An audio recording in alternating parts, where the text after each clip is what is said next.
तुम्ही ऑनलाईन खाद्यपदार्थ मागवत असाल तर सावध राहा, नाहीतर ऑनलाईन डिलिव्हरीच्या नावाखाली तुमच्या घराची रेकी करून दरोडा घातलाच म्हणून समजा। पुण्यात अशाच डिलिव्हरी बॉयनं अनेक फ्लॅट्समध्ये दरोडे घातल्याचं उघड झालं। नेमके हे डिलिव्हरी बॉय कशी रेकी करायचे आणि कसा दरोडा घालायचे पाहूयात या विशेष रिपोर्टमध्ये। पुण्यात दरोडेखोर डिलिव्हरी बॉय, आधी रेकी मग घरफोडी। दरोडेखोर जेरबंद, कोट्यवधींचा मुद्देमाल जप्त।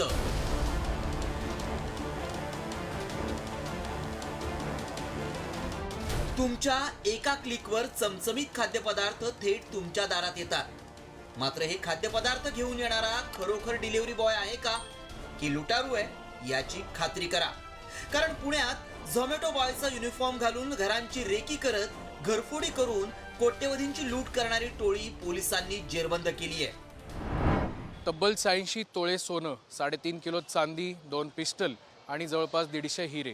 पुणे पोलिसांनी या वर्षातील सर्वाधिक चांगली कामगिरी आत्तापर्यंत केली असं म्हणलं तर चुकीचं ठरणार नाही। तर हे सगळे सोन्याचे दागिने, त्याशिवाय झोमॅटोचे कपडे हे जर आपण पाहिलेत तर याच्यावरनं आपल्याला निश्चित कळेल की हा मुद्देमाल जो आहे तो जवळपास कोटी रुपयांचा आहे। झोमॅटो बॉय असल्याचं भासून रेकी करणाऱ्या आणि त्यानंतर घरफोडी करणाऱ्या टोळीनं पुण्यात धुमाकूळ घातला होता। या टोळीनं पुण्यात तब्बल 13 घरफोड्या केल्याचं समोर आलं। घरफोडी केल्यानंतर पोलिसांना कुठलाही धागादोरा मिळू नये म्हणून ही टोळी विशेष काळजी घ्यायची। मात्र पुण्यातील घरफोड्यांचा तपास करताना पोलिसांनी तब्बल 3000 सीसीटीव्ही तपासले आणि त्यात घरफोडीचे धागेदोरे सापडले। त्यातूनच गणेश काठेवाडे, सुरेश पवार यांच्या मुसक्या आवळल्या। इतकंच नाही तर सोनं विक्री करणारा व्यावसायिक अजय राजपूत यालाही पोलिसांनी जेरबंद केलंय। त्यानंतर पोलिसी खाक्या दाखवताच आरोपी पोपटासारखे बोलायला लागले। हा जो आरोपी होता हा झोमॅटोमध्ये 1-2 महिन्यासाठी कामास होता, नंतर त्याने ते काम सोडलेलं होतं। पण झोमॅटोच्या ह्या वस्तू वापरून तो झोमॅटोवाला हे असं दाखवून बऱ्याच ठिकाणी जायचा, तिथं रेखी करून घ्यायचा त्या एरियाची आणि नंतर ह्या सगळ्या चोऱ्या करायचा।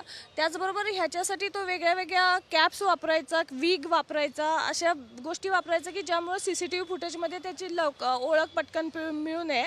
त्याचबरोबर गुन्ह्याच्या ठिकाणापासूनही तो असं गल्लीबोळाच्या रस्त्याने जायचा की जिथे सीसीटीव्ही फुटेजमध्ये तो येणार नाही। अशा प्रकारे त्याची मोडस पण होती ह्या सगळ्या गोष्टी करण्याची। पुण्यात झालेल्या घरफोड्यांमधून पोलिसांनी तब्बल 86 तोळे सोन्यासह कोट्यवधींचा मुद्देमाल जप्त केलाय। यामध्ये नेमक्या कोणत्या वस्तू आहेत पाहूयात। 86 तोळे सोन्याचे दागिने, 150 हिरे, 3.5 किलो चांदीचे दागिने, 1 दुचाकी वाहन, 2 पिस्तूल, 5 जिवंत काडतुस।